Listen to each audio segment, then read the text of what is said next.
Axarra adjusted her goggles as the dirigible lifted off. The bustling marketplace of Dakitan shrank beneath her. She leaned against the railing, the wind whipping strands of dark hair loose from her braid. Glixa Coipee awaited. The journey was long, but Axarra didn't mind. She'd spent most of her life traveling. The gentle sway of the airship, the hum of the engines, it all felt as familiar as her own heartbeat. She pulled out a worn leather-bound journal from her bag. Inside, sketches of ancient ruins and cryptic notes jostled with pressed wildflowers and whimsical doodles.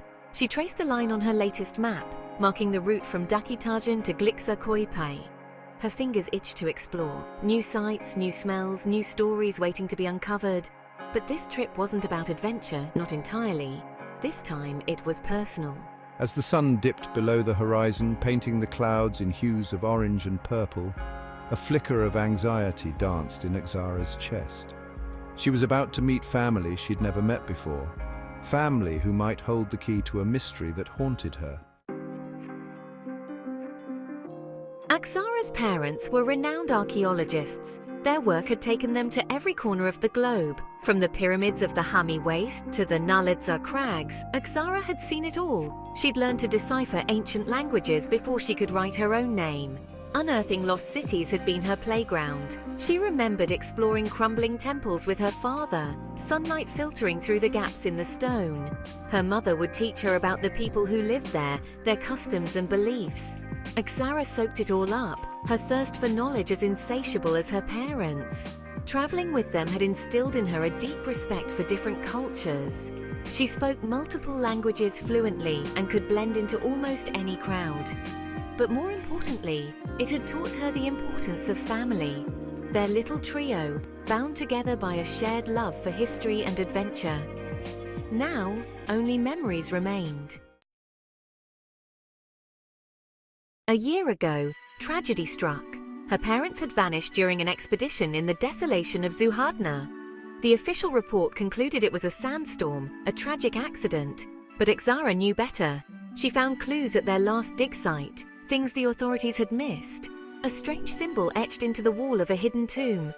Pages torn from her father's journal, mentioning a secret society and a dangerous artifact. Someone had murdered her parents, she was sure of it, and she wouldn't rest until she found out who and why.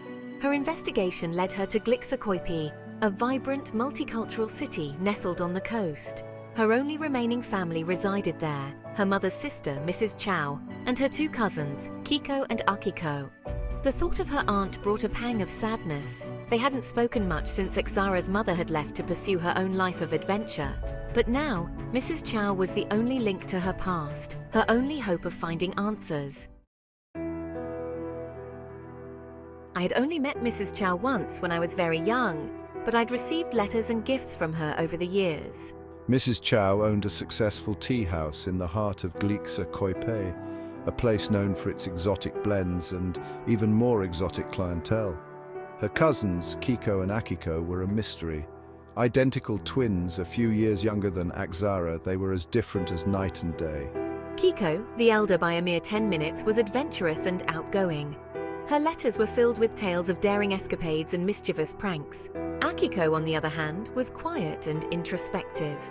She expressed herself through intricate origami creations, each fold a whisper of her thoughts and feelings. Axarra treasured the delicate paper birds and flowers Akiko sent, each one a tiny piece of art. She hoped to get to know them both, to bridge the distance that separated them.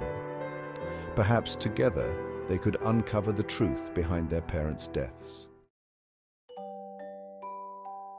I envisioned our first meeting.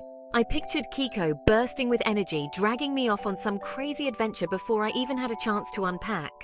Akiko, I imagined, would be more reserved, observing me with quiet curiosity. Axarra wondered if they knew the truth about their own parents' fate. Had Mrs. Chow told them anything, or were they too kept in the dark? Axarra knew she had to tread carefully. She couldn't risk alerting whoever was behind her parents' deaths. She would have to earn their trust piece by piece, become a part of their lives before she could reveal her suspicions. It wouldn't be easy, but I was determined. I had to be. For my parents, for myself. As the dirigible prepared to land, Axarra took a deep breath. The air in Glixa Coipee was thick with the scent of spices and salt air, a stark contrast to the dry desert air she was accustomed to. She clutched her bag, a mix of nerves and anticipation churning in her stomach. This city held so many unknowns, so many possibilities. But one thing was certain. I wouldn't leave until I had my answers. This wasn't just a journey to meet my family, it was a quest for justice. A daughter's unwavering pursuit of the truth, no matter the cost.